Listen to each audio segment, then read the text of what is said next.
Hello दोस्तों, कबीर की news के इस चैनल पे आपका हार्दिक स्वागत है। इस वीडियो में आज अपन पढ़ने वाले हैं 14 मई 2020 से करंट अफेयर। साथ ही जितने भी इम्पोर्टेंट फैक्ट हैं उन सबको भी फुल डिटेल के साथ डिस्कस करेंगे। अगर आपको इस वीडियो की पीडीएफ चाहिए तो इसका लिंक आपको डिस्क्रिप्शन बॉक्स में मिल जाएगा, जहाँ से आप डायरेक्ट डाउनलोड कर सकते हो। तो बढ़ते हैं आज के सबसे पहले क्वेश्चन की तरफ। आज का अपना सबसे पहला क्वेश्चन है, हाल ही में किस राज्य की सोराई खोवर पेंटिंग को जीआई टैग दिया गया? तो गाइस इसका सही आंसर क्या होगा? इसका सही आंसर है झारखंड। झारखंड राज्य को ही सोराई खोवर पेंटिंग को जीआई टैग दिया गया। जो ये आपको इमेज में दिख रहा है वही क्या है? सोराई खोवर पेंटिंग। झारखंड की स्थानीय आदिवासी महिलाओं द्वारा सोराई खोवर पेंटिंग बनाई जाती है, जो एक पारंपरिक भित्ति चित्रकला है। यह हजारीबाग जिले में अधिकांश स्थानीय फसल काटने और विवाह के समय दौरान ही प्रचलित है। इसे बनाने के लिए झारखंड के हजारीबाग जिले के क्षेत्र में मिलने वाली विभिन्न रंगों की स्थानीय और प्राकृतिक रूप से उपलब्ध मिट्टी का उपयोग किया जाता है। यहाँ से आपको इतना पता होना चाहिए। साथ ही में और भी राज्यों को जीआई टैग मिला, वो भी देख लीजिए आप लोग। अगर तेलंगाना की बात की जाए तो तेलंगाना में तौलिया रुमाल को क्या मिला था? GI tag. जो ये आपको इमेज में दिख रहा है वही क्या है? तौलिया रुमाल है। अब इसके बारे में डिटेल्स देख लीजिए। तौलिया रुमाल बनाने के लिए कपड़े में कॉटन लूम के साथ जटिल हस्त निर्मित का काम शामिल है, जो एक पारंपरिक हस्तकरघा प्रक्रिया का उपयोग करके बनाया जाता है और एक किसी अन्य यांत्रिक साधनों द्वारा नहीं। जो इस रुमाल को बनाया जाता है वो हाथ से निर्मित किया जाता है और हाथ से ही इसका क्या किया जाता है? इसका कॉटन लूम द्वारा निर्माण किया जाता है। अब मैं बात करूं उत्तर प्रदेश में, तो उत्तर प्रदेश में देख लीजिए आप लोग। यूपी के गोरखपुर के टेराकोटा मिट्टी की मूर्तियां, जो इसको भी क्या मिला था? GI tag. अगर तमिलनाडु की बात की जाए तो तमिलनाडु में कोविलपट्टी की कौन सी है? कदमलाई कदलाई तिम देखो, कदलाई मित्तई को भी क्या मिला था? भौगोलिक जीआई टैग। अगर भौगोलिक जीआई टैग की बात की जाए तो इंग्लिश में इसको क्या बोलते हैं? GI tag. इसको क्या बोलेंगे? Geographical indicate. मणिपुर राज्य की बात करूं तो मणिपुर राज्य में किसको मिला? काले चावल को क्या मिला था? GI tag. और जम्मू कश्मीर में मिला कश्मीरी केसर को। तो ये जीआई टैग से मतलब ये हुआ कि जहाँ पे भी ज्योग्राफिकल इंडिकेट, मतलब जिस क्षेत्र में भी इस चीज़ की ज़्यादा डिमांड होती है, ज़्यादा इसका ज़्यादा उत्पादन होता है, उस जगह पर इसका ज़्यादा डिमांड हो जाती है और विदेशों में इसकी मांग होने लग जाती है, तो उस क्षेत्र की क्या हो जाती है? आपूर्ति ज़्यादा करनी पड़ती है। अब बढ़ते हैं अपन अपने नेक्स्ट क्वेश्चन की तरफ। आज का नेक्स्ट क्वेश्चन है, फीफा अंडर 17 महिला विश्व कप का आयोजन कब और कहां किया जाएगा? तो दोस्तों इसका सही आंसर है 2021 और भारत। तो इस फीफा अंडर 17 विश्व कप का आयोजन भारत में होगा। कब होगा? 2021 में होगा। अब फीफा अंडर 17 के बारे में देख लीजिए कहाँ कहाँ होना है। ये भारत के अहमदाबाद, भुवनेश्वर, गुवाहाटी, कोलकाता और नवी मुंबई में होगा। अब टूर्नामेंट के उद्घाटन सत्र के लिए इसको देखो असम की गुवाहाटी को चुना गया, जबकि बात की जाए समापन में तो समापन में महाराष्ट्र के मुंबई शहर को चुना गया। अब ये फीफा के बाद देख लीजिए, जो इसको संस्था चलाती है उसका क्या नाम है? फीफा। अब फीफा की फुल फॉर्म देख लीजिए, federation international D football association. अगर मैं इसकी स्थापना की बात करूं तो फीफा की स्थापना कब हुई थी? 1904 में। अगर इसके मैं प्रेसिडेंट की बात करूं, जो इसके अध्यक्ष उसका क्या नाम है? Gianni Infantino.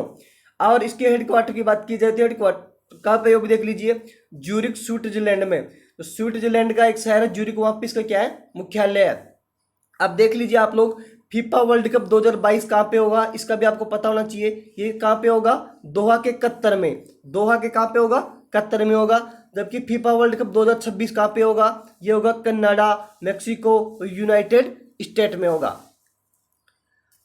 2022 स्विमिंग विश्व चैंपियनशिप 2022 कहाँ पे होगी? ये होगी फुकुओका में।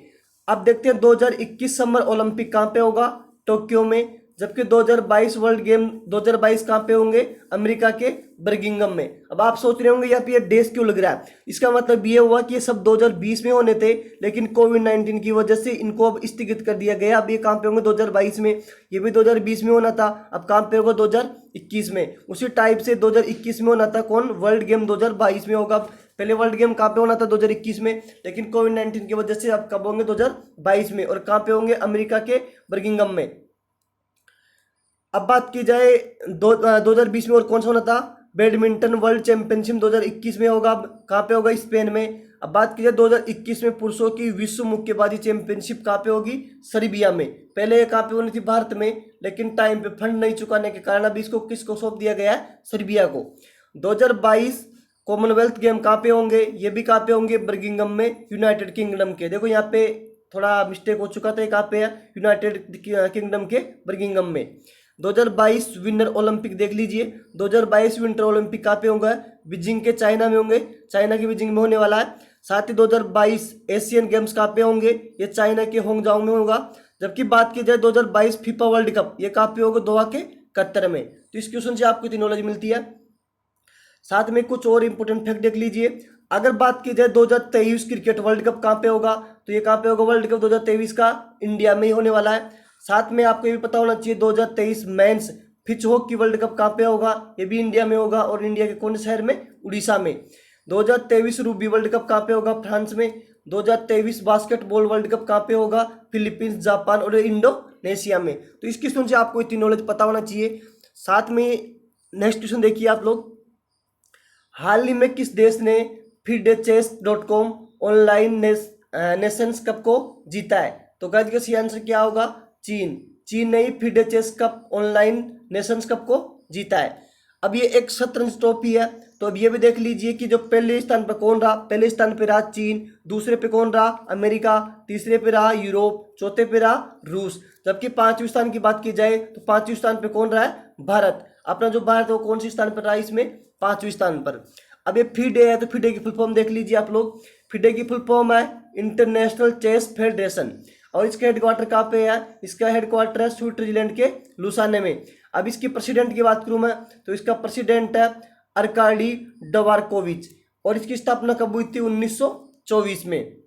अब जो इसको चलाने वाली संस्था है उसका क्या नाम है? अखिल भारतीय शतरंज महासंघ, ये भारत की है, ऑल इंडिया चेस फेडरेशन, और इसके हेडक्वार्टर कहाँ पे है? चेन्नई में। अब बात की जाए प्रेसिडेंट की, तो इसका प्रेसिडेंट है अजय एच पटेल। तो साथ में आपको भारत शतरंज खिलाड़ी विश्वनाथन, आपको पता होगा जो अपने शतरंज खिलाड़ी है, तो उसके क्या नाम है? शतरंज खिलाड़ी क्या नाम है? विश्वनाथन आनंद को वर्ल्ड वाइड फंड इंडिया का एम्बेसडर भी नियुक्त किया गया था। साथ में आपको जो भारत के कुछ शतरंज खिलाड़ी है उनका नाम पता होना चाहिए। देख लीजिए आप लोग, भारतीय शतरंज खिलाड़ियों में सबसे फेमस कौन है? विश्व नाथ आनंद। इसकी एक फेमस बुक भी आई थी, उसको आपको कमेंट सेक्शन में बताना उसकी बुक का क्या नाम था। और देख लीजिए और भी खिलाड़ी क्या क्या नाम है? R Praggnanandhaa, D Mukesh, Humpy Koneru, Harika Dronavalli, Tania Sachdev. ये भारत के कुछ शतरंज खिलाड़ी है, तो आपको इनका नाम पता होना चाहिए, एग्जाम में पूछ लिया जाता है। साथ नेक्स्ट क्वेश्चन देखिए, हाल ही में international cycling union, short form में बात की जाए UCI, द्वारा फ्रेंच साइकिलिस्ट रेमी डी ग्रेगरियो पर कितने साल का प्रतिबंध लगा दिया गया है? तो गाइस इसका सही आंसर क्या होगा? उन पर कितने साल का प्रतिबंध लगा दिया गया है? 4 साल का। और 4 साल पे क्यों लगाया प्रतिबंध, ये भी देख लीजिए। क्योंकि डोपिंग टेस्ट में प्रतिबंध ब्लड बूस्टिंग हार्मोन लेने पर पॉजिटिव पाए गए थे, इसलिए उन पर 4 साल का प्रतिबंध लगा दिया गया है। तो आपको इतना पता होना चाहिए। अब देख लीजिए आप लोग, इंटरनेशनल साइकिलिंग यूनियन, UCI की फुल फॉर्म क्या थी? International cycling union. इसका हेडक्वार्टर कहाँ पे है? इसका हेडक्वार्टर है स्विट्जरलैंड के आइगल में। जबकि इसके अध्यक्ष की बात करूं तो इसका अध्यक्ष है डेविड लैम्पटिरियंट। और भारत के कुछ साइकिलिस्ट है, उनके नाम देख लीजिए आप लोग। उनके नाम है भारतीय साइकिलिस्ट के, एसो अल्बेन है, डेबोरा है, हेरोल्ड है। और बात की जाए थर्ड के वेदांगी कुलकर्णी है, अरविंद पवार है, नवीन नोजोन है, अमृत सिंह है। तो इतना आपको इस क्वेश्चन से जानकारी मिलती है। बढ़ते हैं नेक्स्ट क्वेश्चन की तरफ। नेक्स्ट क्वेश्चन है, हाल ही में CBSE बोर्ड का नया अध्यक्ष किसको चुना गया? तो गाइस इसका आंसर क्या होगा? मनोज आहूजा कोई अध्यक्ष बोर्ड का नया, जो CBSE बोर्ड का नया अध्यक्ष चुना गया। तो अब यह आपको इमेज में दिख रहे हैं, वही क्या है? मनोज आहूजा है, और ये CBSE बोर्ड के नए अध्यक्ष बन चुके हैं। अब CBSE के फुल फॉर्म देख लीजिए, central board of secondary education. Hindi में बात की जाए तो केंद्रीय माध्यमिक शिक्षा बोर्ड। और इसकी स्थापना कब हुई थी? अब देख लीजिए, इसकी स्थापना हुई थी 1962 में, और इसके हेडक्वार्टर कहाँ पे है? न्यू दिल्ली में। अब इस मंथ में हुई कुछ इंपॉर्टेंट अपॉइंटमेंट देख लीजिए, नियुक्तियां देख लीजिए। नवीन और नवीनीकरण ऊर्जा मंत्रालय के सचिव के रूप में किसे नियुक्त किया गया? तो उसका नाम है इंदु शेखर चतुर्वेदी। जबकि बात की जाए श्रम ब्यूरो के महानिदेशक के रूप में किसे नियुक्त किया गया? तो D PS नेगी को चुना गया। जबकि RBI केंद्रीय बोर्ड के निदेशक के रूप में किसे चुना गया? Tarun Bajaj. Max बुप्पा health insurance के MD और CEO के रूप में चुना गया कृष्ण रामचंद्रन को। जबकि गूगल पे इंडिया के नए सलाहकार के रूप में चुना गया सीका शर्मा को। संयुक्त राष्ट्र में भारत के स्थायी प्रतिनिधि किसको चुने गए? TS त्रिमूर्ति। तो जितने भी अपॉइंटमेंट हुई आपको पता होना चाहिए, क्योंकि यहाँ से एग्जाम में 1 से 2 क्वेश्चन फंसते हैं। बढ़ते हैं नेक्स्ट क्वेश्चन तरफ। आज का नेक्स्ट क्वेश्चन है, हाल ही में गूगल क्लाउड के इंजीनियरिंग के नए उपाध्यक्ष के रूप में किसे नियुक्त किया गया? तो गाइस इसका सही आंसर क्या होगा? अनिल बंसाली। अनिल बंसाली को ही गूगल क्लाउड के इंजीनियरिंग के नए उपाध्यक्ष के रूप में चुना गया। जो आपको इमेज में दिख रहे हैं वही क्या है? अनिल बंसाली, जिसको गूगल क्लाउड के अध्यक्ष के रूप में चुना गया। अब देख लीजिए, आपको ये भी पता होना चाहिए जो गूगल के CEO उनका क्या नाम है? सुंदर पिचाई। और इसके जो फाउंडर है, फाउंडर कौन है? मतलब इसके संस्थापक। देखो CEO और संस्थापक में बहुत फर्क है। तो CEO की बात की जाए गूगल के, तो सुंदर पिचाई हो गई। जबकि फाउंडर यानी संस्थापक की बात हो तो कौन कौन है? लेरी पेज और सेर्गी बेरिन हो गया। जबकि इसकी पेरेंट ऑर्गेनाइजेशन की बात की जाए तो क्या नाम है उसका? पेरेंट ऑर्गेनाइजेशन का नाम है अल्फाबेट इंक है। और इसके हेडक्वार्टर की बात की जाए तो हेडक्वार्टर कहाँ पे है? इसका हेडक्वार्टर आपको पता होना चाहिए कैलिफोर्निया में है। और ये कहाँ पे पड़ता है? यूनाइटेड स्टेट में। और इसकी स्थापना की बात की जाए तो स्थापना कब हुई थी? 1998 में। तो आपको इस क्वेश्चन से इतनी नॉलेज मिलती है। बढ़ते हैं नेक्स्ट क्वेश्चन तरफ। नेक्स्ट क्वेश्चन है, हाल ही में TBDT और CII ने मिलकर किस डिजिटल सम्मेलन का आयोजन किया? तो गाइस का सही आंसर क्या होगा? रीस्टार्ट का ही TBT और CII ने मिलकर डिजिटल सम्मेलन का आयोजन किया है। अब देख लीजिए रीस्टार्ट क्या है, इसकी फुल फॉर्म देख लीजिए, reboot the economy through science technology and research translation. अब देख लीजिए TBT क्या है, इसकी फुल फॉर्म देख लीजिए, टेक्नोलॉजी डेवलपमेंट बोर्ड, प्रौद्योगिकी विकास बोर्ड। जबकि CII की बात की जाए तो इसका देख लीजिए, confederation of India industry. Hindi में बात की जाए तो भारतीय उद्योग परिसंघ है। और इसका प्रेसिडेंट कौन है? इसका प्रेसिडेंट का क्या नाम है? विक्रम किर्लोस्कर। क्या नाम है? विक्रम किर्लोस्कर। और जबकि इसके हेडक्वार्टर बात की जाए तो हेडक्वार्टर कहाँ पे? न्यू दिल्ली में है। तो बढ़ते नेक्स्ट क्वेश्चन तरफ। आज का अपना नेक्स्ट क्वेश्चन है, हाल ही में किस शहर में सभी होम डिलीवरी के लिए डिजिटल भुगतान करना अनिवार्य कर दिया है? तो गाइस का सही आंसर क्या होगा? अहमदाबाद। तो जो गुजरात के अहमदाबाद में, वहाँ पे होम डिलीवरी के लिए डिजिटल भुगतान करना अनिवार्य कर दिया है। अब जो भी ऑनलाइन डिलीवरी होगी वहाँ पे कैश नहीं दिया जाएगा, वहाँ पे ऑनलाइन ही दिया जाएगा। क्योंकि जैसे ही लोग कैश देते हैं तो उसमें कोरोना वायरस के लक्षण जैसे फैलने की डर रहता है। तो देख लीजिए, आपके बारे में इसकी डिटेल देख लीजिए। राज्य सरकार द्वारा यह कदम करेंसी नोट के माध्यम से फैलने वाली कोविड-19 को रोकने के लिए उठाया गया है। अब ये कुछ आंकड़ा दे रखा आपको, इसको भी आप वीडियो को पॉज करके देख लीजिए कि कहाँ पे कितने पॉजिटिव पाए गए हैं। और अब देखिए आप लोग, गुजरात की बात हुई है तो गुजरात के मुख्यमंत्री देख लीजिए, गुजरात के मुख्यमंत्री है विजय रूपानी। जबकि वहाँ के गवर्नर राज्यपाल आचार्य देवव्रत। और वहाँ की कैपिटल राजधानी क्या है? गांधीनगर।